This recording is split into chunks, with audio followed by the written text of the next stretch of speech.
सबका स्वागत है एक बार फिर मेरी चैनल पे, यूट्यूब चैनल पे, जिसका नाम है health is everything, small changes big results. यानी कि छोटे छोटे स्वास्थ्य ही सब कुछ है और छोटे छोटे आप बदलाव लाइए अपने जीवन में, अपने जीवन शैली में, तो बड़े बड़े नतीजे पाइए।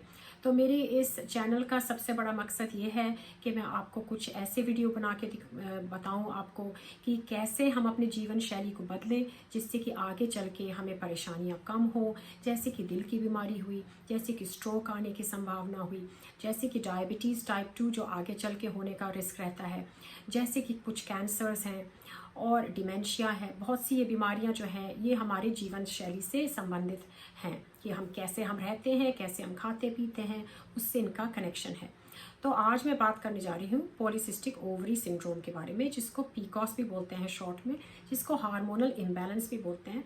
ये औरतों की बीमारी है और ये ख़ास तौर से होती है औरतों में लेट टीन एज में या अर्ली 20s में, 20 to 30 के एज में इसके जो लक्षण हैं वो आने लगते हैं। तो ये आजकल काफ़ी बढ़ गई है। तो इसमें होता क्या है, इसमें हार्मोन्स का इम्बैलेंस होता है, जिसमें कि मेल हार्मोन्स बढ़ जाते हैं जो कि नहीं बढ़ने चाहिए और फीमेल जो हार्मोन बढ़ने चाहिए वो कम रहते हैं। तो इससे कई प्रॉब्लम्स होती हैं। इससे सबसे पहले तो आपका जो पीरियड्स हैं वो आपके गड़बड़ होने लगती हैं, इरेगुलर होने लगते हैं। दूसरा जो है, इसमें आपके बाल बढ़ने लगते हैं गलत जगहों पे, जैसे कि चेहरे पे, जैसे कि शरीर पे, और जहाँ बाल होने चाहिए वहाँ पे कम रहते हैं, जैसे कि आपके सिर पे। और साथ ही एक जो पिंपल्स होते हैं बड़े वाले, उनको एक्ने बोलते हैं, वो भी बढ़ जाते हैं इस बीमारी में। और वजन तो भी बढ़ता है। आगे चल के क्या होता है कि बच्चा होने में भी इसमें समस्या आती है। और भी आगे चल के कुछ बीमारियां हैं जो कि इससे बढ़ने की संभावना रहती है, जैसे कि टाइप 2 डायबिटीज़, जैसे कि हार्ट की बीमारी यानी कि दिल की बीमारियां, जैसे ब्लड प्रेशर बढ़ना, कोलेस्ट्रॉल बढ़ना, और फिर डिप्रेशन की भी समस्या इससे हो सकती है, और कैंसर भी हो सकता है, यूट्रस का कैंसर। तो इस बीमारी से बचना तो ज़रूरी है। अब ये क्यों होती है बीमारी? तो जैसे कि मैंने कहा कि कुछ हार्मोनल इम्बैलेंस होता है। क्यों होता है ठीक से नहीं मालूम है इस बारे में।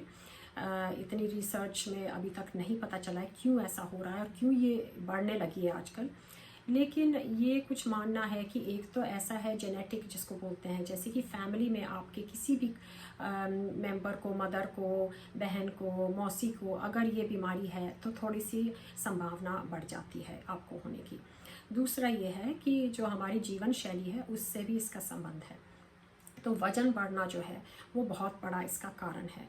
तो अगर हम थोड़ा सा भी वज़न कम कर लें, यानी 5% भी वज़न कम कर लें, तो इसके जो लक्षण हैं वो कम होने लगते हैं और ये बीमारी थोड़ी कम होने, कंट्रोल में आने लगती है। तो बहुत ज़रूरी है कि हम अपना वज़न का पे ध्यान दें और वज़न को कंट्रोल करें। तो कैसे करें? जैसे मैं सारी टिप्स में बोलती हूँ वज़न को कम करने के लिए, कि ठीक से खाना पीना ध्यान से, मतलब हमको ध्यान रखना है कि हम खाने में क्या खा रहे हैं, और तली हुई चीज़ें नहीं खानी है या कम कर देनी है। चीनी हमको ऊपर से चीनी नहीं डालनी है, जैसे कि चाय में लोग डालते हैं, नहीं डालनी है। आपको जो भी आप खा रहे हैं मीठा वगैरह आपको बहुत कम रखना है, कभी कभार के लिए रखिए। और जितना हम प्लेट में खाना लगाते हैं, अगर ये बीमारी किसी को है तो कम कीजिए, आधा कर दीजिए, धीरे धीरे अपने कैलोरीज़ को कम कीजिए, तो वज़न कम होने लगेगा। सब्जियों पे ध्यान रखें, सब्जी ज़्यादा खाएं, फल ज़्यादा खाएं, और ये ध्यान रखें कि प्रोसेस्ड फूड जिसको बोलते हैं, रिफाइंड फूड, वो हमने कम रखना है और हमें पूरा अनाज जो होता है वो खाना है। जैसे कि बिना छना हुआ जो आटा होता है, मल्टीग्रेन खाएं, या फिर उसमें डिफरेंट अलग अलग किस्म के आप अनाज मिला सकते हैं, जैसे कि चना का आटा मिला लिया, और जैसे कि बेसन मिला लिया, जैसे कि ज्वार है, बाजरा है, ये सब फ़ायदा करते हैं। इनको गेहूं के साथ भी मिला सकते हैं, अलग से भी ले सकते हैं। पर तेल कम रखना है और घी कम रखना है, मीठा कम रखना है। और जो लोग मांस खाते हैं उनको ध्यान रखना है कि वो भी कम खाएं मांस वगैरह, और उसमें भी लीन जिसको बोलते हैं, यानी कि जिसमें फ़ैट कम हो, तो लैम वगैरह कम खाएं या ना खाएं, वही ज़्यादा अच्छा है। फ़िश जो ऑयली वाली होती है वो फ़ायदा करती है, उसको थोड़ा खा सकते हैं।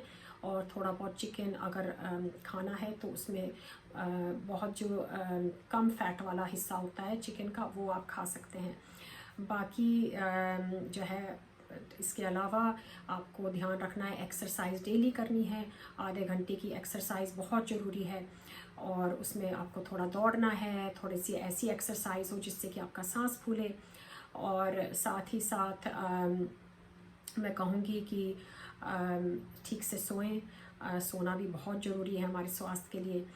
और मेडिटेशन करें, योगा करें, कुछ ऐसी चीज़ें करें जिनसे कि हमारे बदन को रिलैक्सेशन मिलता है। हमारे माइंड, हमारे जो दिमाग है उसमें ऐसा लगता है जैसे कि हमको अंदर से शांति मिल रही है, और हमारी जो टेंशन है, जो हमारा स्ट्रेस है वो कम हो रहा है। ये बहुत ज़रूरी है।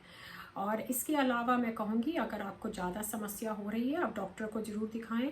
हो सकता है आपको ओरल कॉन्ट्रासेप्टिव पिल की ज़रूरत भी हो, पर वज़न कम करना बहुत ज़रूरी है, और उसको कम करने से काफ़ी हद तक आपकी प्रॉब्लम कम हो सकती है। तो इतना ही मुझको आज बोलना था पॉलीसिस्टिक ओवरी सिंड्रोम के बारे में। ये काफ़ी बढ़ने लगी है आजकल, बहुत लोगों को समस्या हो रही है। तो प्लीज़ अपने खाने पीने का ध्यान रखें, अपनी जीवन शैली का ध्यान रखें। मेरे और वीडियोस को भी देखिए, उनमें भी मैंने सब अच्छे से समझाया है कैसे कैसे हमको अपनी जीवन शैली में बदलाव लाना है अपने स्वास्थ्य को बेहतरीन करने के लिए। तो नमस्कार, थैंक यू।